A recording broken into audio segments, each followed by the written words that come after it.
Утро доброе, дамы и господа. 5 апреля 2025 года. Даже мокрый снег шел. 3 градуса всего.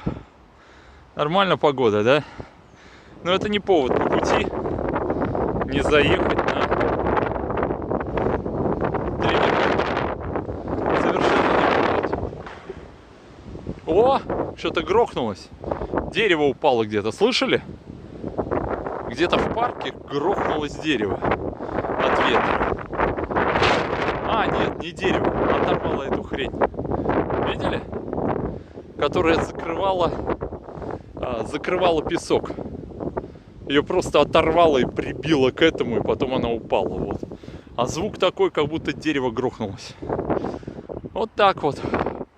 О, чувак самокаты забирает. Фух. Класс.